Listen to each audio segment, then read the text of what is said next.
A tabela periódica foi criada com o intuito de organizar as informações já contrastadas a fim de facilitar o acesso aos dados.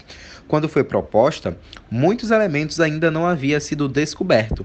Embora seu princípio seja seguido até hoje, com 118 elementos. Alguns outros modelos de tabela vêm sendo propostos, como por exemplo o que apresenta a forma de espiral com base na natureza cíclica dos elementos químicos, porém a mais utilizada ainda é a de Mendeleev.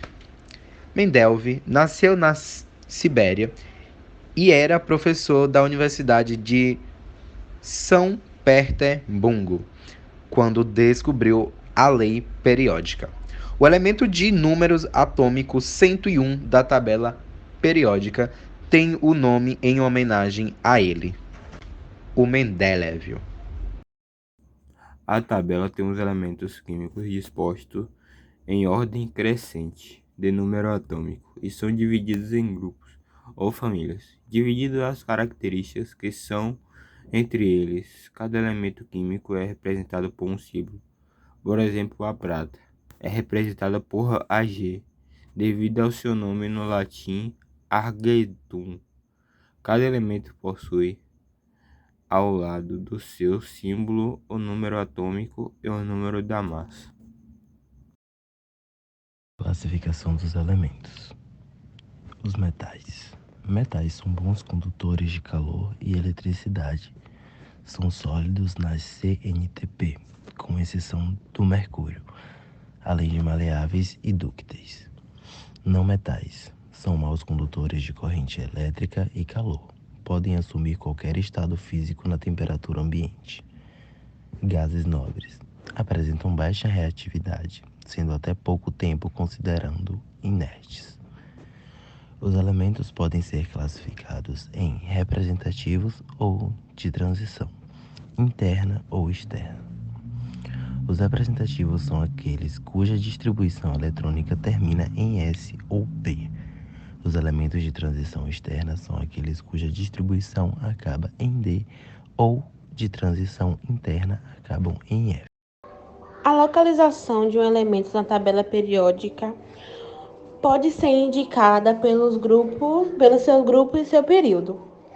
Os elementos de transição interna são os que encontram nas duas linhas bem abaixo na tabela. E na verdade é como se estivesse localizada no sexto e no sétimo período do grupo 3.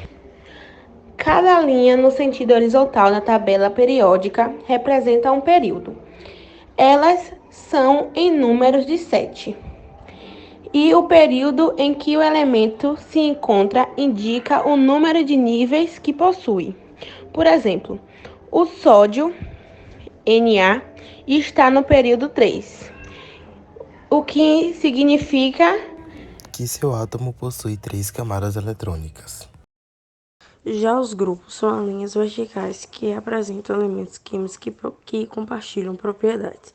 Por exemplo, o flúor F e o cloro Cl estão no grupo 17, ou 7A, por possuírem alta tendência de receber elétrons, o que chamamos de eletronegatividade. Alguns grupos possuem nomes específicos, como os exemplos que iremos falar, e os demais recebem o nome do primeiro elemento de seu grupo. Bom, temos o grupo 1, metais alcalinos. Esses elementos são muito reativos, principalmente com a água. Esta reatividade aumenta conforme aumenta o número atômico e o raio átomo. Temos o grupo 2, metais alcalino terrosos. Possuem esse nome por serem geralmente encontrados na Terra. São bastante reativos, porém menos que os metais do grupo 1. Temos o grupo 16, calcogênios. Os elementos desse grupo recebem esse nome derivado do grego que significa formadores de cobre. Neste grupo pode-se perceber facilmente analisado todos os elementos do grupo, a presença de características metálicas e não metálicas. Grupo 17 ou 7A. Halogênios são os elementos mais eletronegativos da tabela periódica, ou seja, possuem a tendência de receber elétrons em uma ligação. Grupo 18 ou 8A, gases nobres, possuem essa intitulação devido a ser constatado antigamente que não possuíam tendência alguma a formarem ligações. Isto ocorre devido à estabilidade de seus orbitais da camada mais externa completamente preenchidas.